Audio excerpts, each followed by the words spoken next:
Wasn't sure if the video had come on yet or not. I wanted to do this for Rachel, Sean, and the other team members with Fair Consulting. I did my audition, I'm not sure what the right word is, on my talk yesterday. But I wanted to share with you what my passion is, which is meditation. And I feel like I have something to offer your group, and I just want to do a short meditation. I know, Rachel, you had said that you weren't good at meditating, but I want to just share with you that it's very easy to teach and it's very easy to do, and anybody can be good at it. So I invite you just to join me for a short meditation, and we'll see where it goes.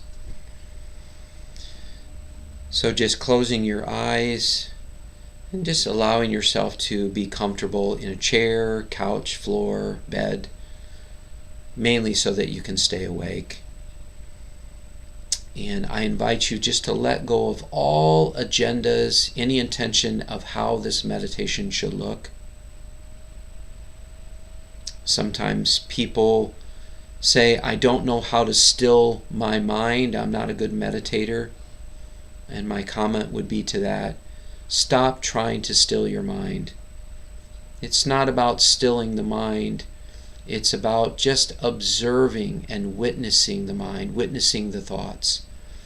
And the more you practice witnessing the thoughts, the more the mind will naturally still itself.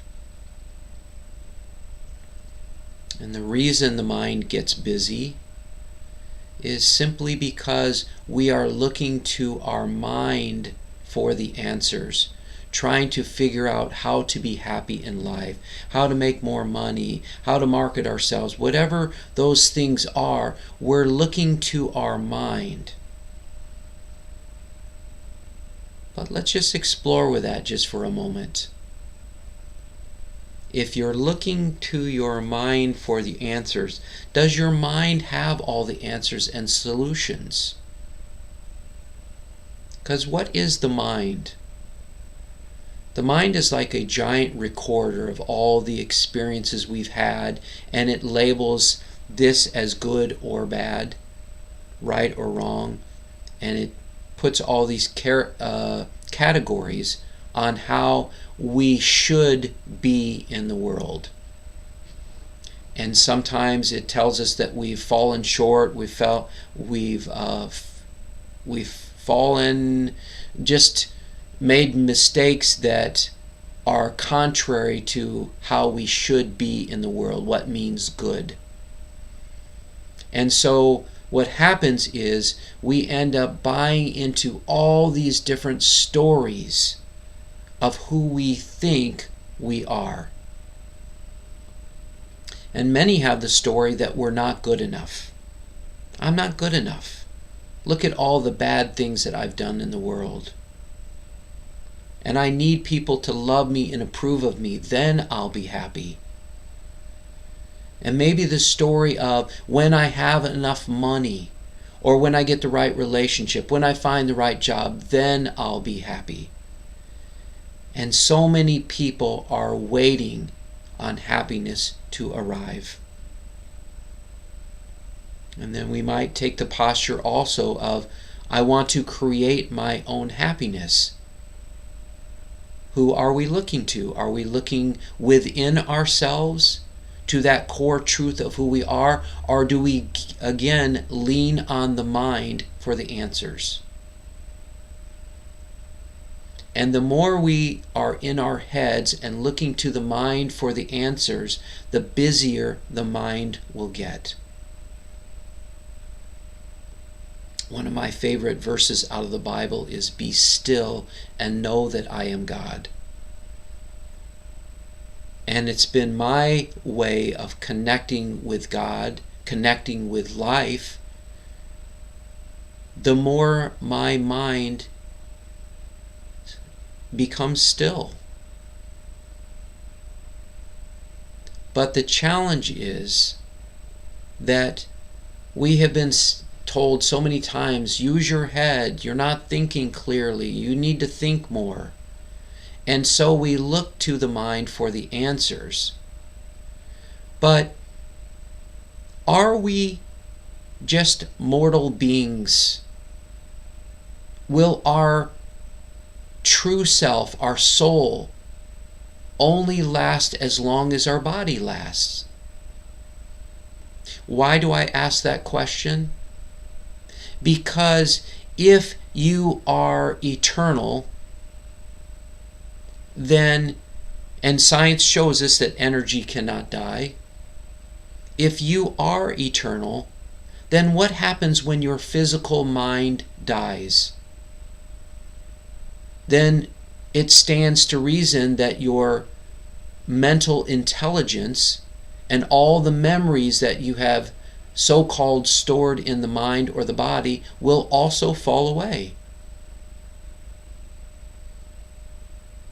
What is it within you that never changes and never falls away?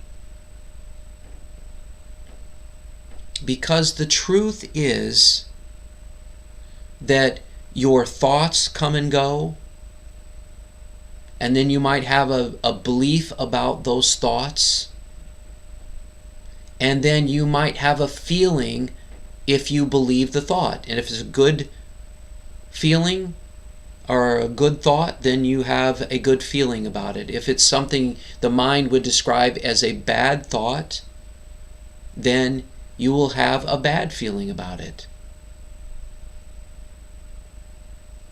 Is that all we are?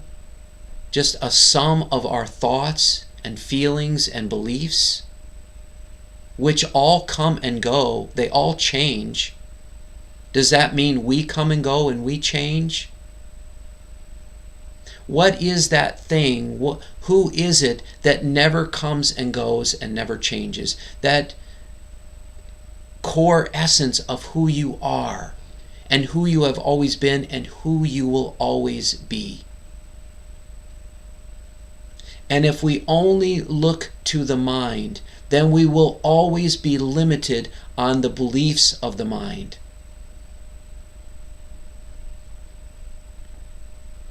And sages and saints of all religions, all faiths will tell you, and in fact my favorite is when Jesus says, you can do all things that I have done and even greater things. Even greater things than walking on water, raising people from the dead, healing the blind. How is that possible? I can tell you how it's not possible. It's not possible if you're only limited to the logic of the mind. So the question is, how do we transcend the mind? How do we transcend all the thoughts and limiting beliefs? Is there something that is beyond all of that? When we hear somebody sing and we say, wow, they're singing from their soul. Where are they singing from? They're singing from that place that is beyond any beliefs or ideas or stories of who they think they are. They are so present, so conscious and aware that they are the song itself.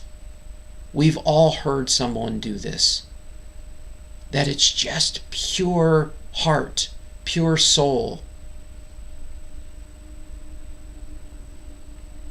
And that pure heart and pure soul goes beyond judgment.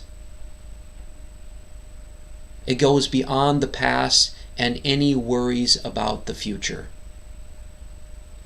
It's just a pure beingness of who you are. And let's just take one more look at the thoughts. You have a thought, and then you are aware of the thought. Maybe you have the thought, and I always use this example because everyone can relate to it. You might have the thought that that idiot just cut out in front of me. Oh my God, I'm so angry at him. What an idiot. And then you might have another thought that says, now, Brett, You shouldn't be thinking that way. That's not loving. That's not spiritual. And so we try to counter that other thought, but it's still another thought. If you are the thought, then who is it that's aware of that thought? You have the thought that the guy's an idiot. Who is it that's aware of that thought? Or maybe you have the thought that I would just want to punch that guy right in the nose. So you are aware of the thought. There can only be that thought can only exist if we are conscious and aware of it. There has to be some kind of consciousness, some kind of awareness for that thought to be real. Because if we're not conscious or aware of it, then it's really non-existent. So we need consciousness and awareness to be aware, to make the thought real in the first place. But is it real? Because if you are the thought, then who is the one that is aware of the thought? And even still, if you have the thought that says, I want to punch him in the nose, who is it that is not only aware of the thought, but is discerning to know that that's not the best choice? When we come to not just the belief, but the realization that we are not our thoughts and we are not our minds, and we become conscious and aware of that, that is what is called awakening. Awakening to the truth of who you are, which is beyond any thought, beyond any belief, beyond any feeling, and beyond any form. If we are truly eternal, and for me that's not a question anymore, you might have a belief that you're eternal, but it's still just a belief. And I'm not here to convince you of anything. I'm not here to persuade you. I'm just inviting you to explore with me. That's all. If you are an eternal being, then there must be an intelligence, a memory, some kind of existence that is beyond any physical form, because the physical form will die. And all the thoughts will die, and they'll come and go, and the beliefs will come and go, and the feelings will come and go. All your experiences will fade away someday. Who is it that is aware of all of it? Who is it that's aware of your thoughts? Aware of your body that you have right now? Aware that you have the pinky finger, maybe even wiggling it to notice that? Who is it that's aware of my voice or any of the sounds around you? Who is it that is aware of the taste and sights and all your five senses?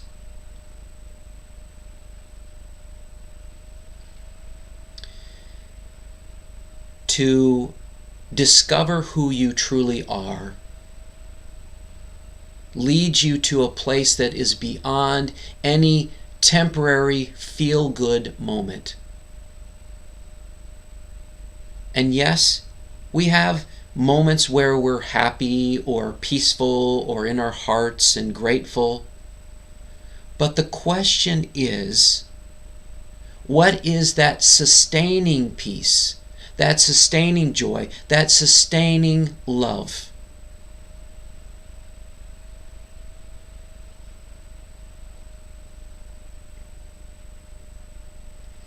So I invite you right now to just become conscious and aware of your breath.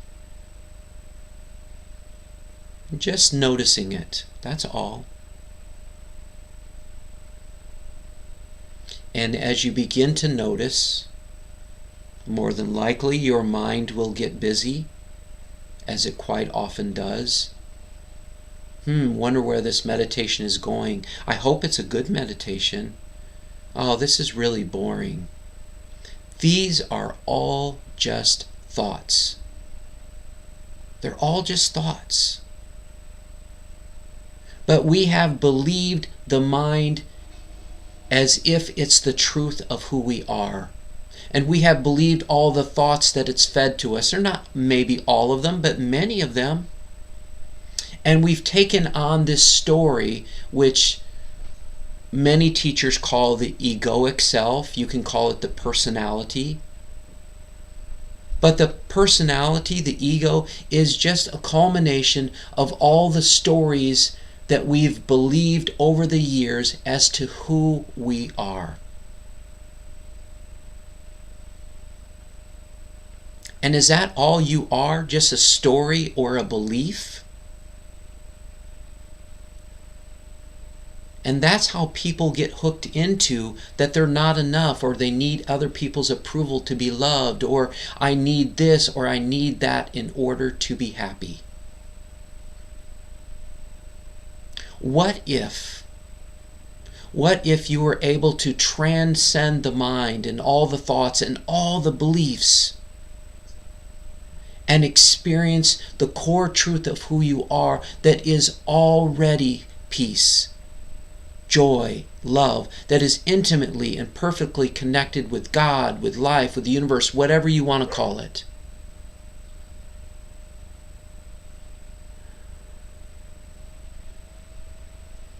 So I'm inviting you to explore more and just simply continue to ask the question, maybe even asking God or whoever your go-to is, who am I really? And maybe you think you know who you are. Maybe you say, I know who I am. I'm inviting you to go beyond all thinking you know who you are, or even knowing who you are, and just emptying out all that cup of knowledge, at least for this meditation. That's all. And if you want to pick it up afterwards, feel free to do so. But what is that? Who am I? That goes beyond all the thoughts and all the beliefs, because we spend so much time trying to correct our thinking, correct our limited beliefs. But what if you came to the realization that you are not your thoughts and you are not your beliefs, and the more you have that awareness, that rather than trying to correct or fix or change your thoughts or beliefs, you simply allowed them to pass on by without needing to get rid of them or change them or heal them, but simply recognizing that is not who you are. And when you have that awareness, again, that is awakening to the truth of who you are, awakening to the truth that you are not the thinker. That is the mind. Your thinking, your intelligence is beyond the mind, and you might want to call it silent intelligence, divine intelligence.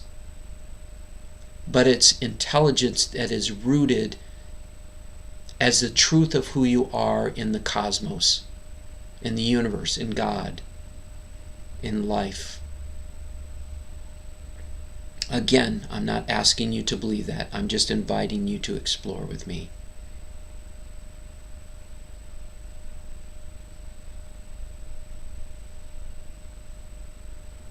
And just coming back to being aware of your breath.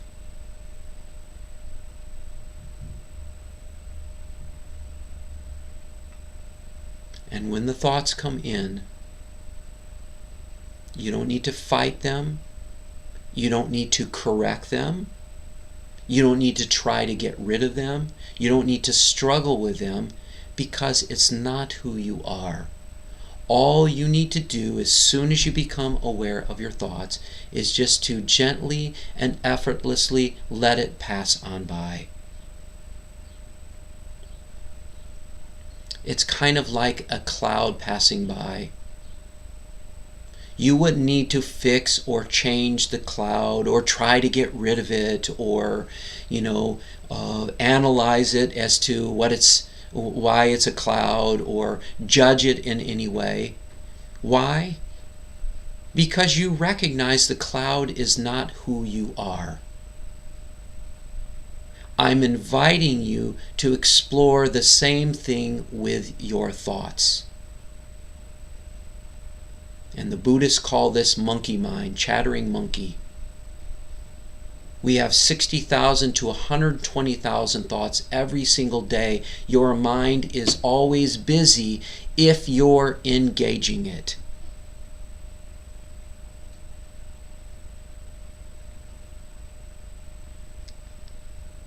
I didn't want this meditation to go on too long because I know a lot of times people won't listen to it because it's more than they want to do.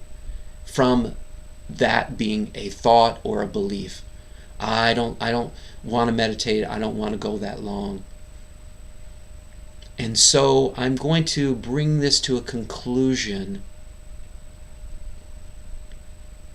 by saying, as you practice coming back to the breath, when you have a thought, just simply allow it to pass on by, and then come back to being aware of your breath, which brings you back to the present moment, because you don't need to do anything with the breath. You're just witnessing it. That's all.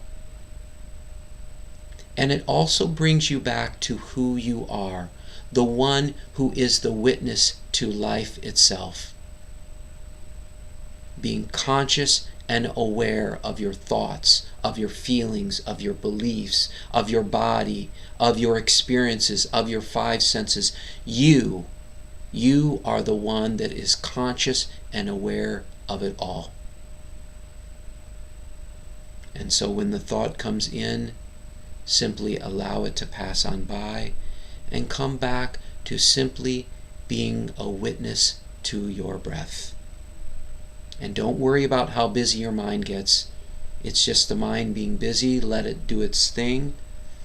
You're just practicing being conscious and aware of it all.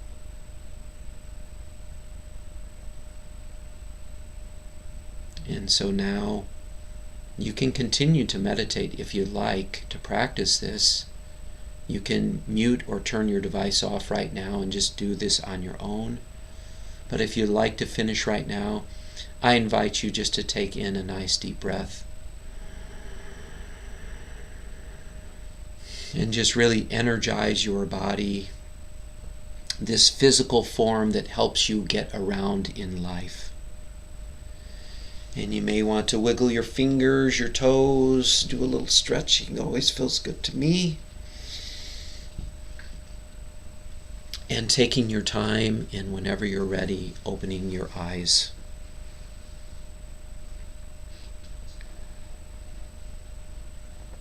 And thank you for joining me. Thank you for joining me. I don't know if this touched your heart or not, but I feel I have something to offer your group because I know what it feels like and to be that core truth of who I am.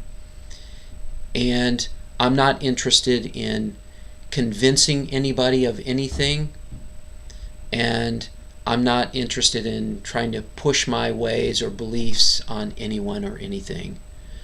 But I do offer my support to help you to really move beyond the mind so that you can step into a stillness and a peace that perhaps you have never ever experienced in your life. And so if this resonates with you, then you're welcome to join me on my meditations, or I'm happy to actually do a meditation daily or a weekly meditation for your group, and to help people to not be caught up in their limiting beliefs or thoughts, but help to become aware that they are not those limiting beliefs or thoughts. And then when you have that awareness, everything about life gets easier. And you stop looking to the mind for the answers, but you look within yourself. And that is where you find not just a temporary peace, joy, or love, but a sustaining peace, joy, and love, which is the truth of who you are. Thank you for taking the time to watch this video. I deeply and gratefully appreciate that. Namaste, my friends.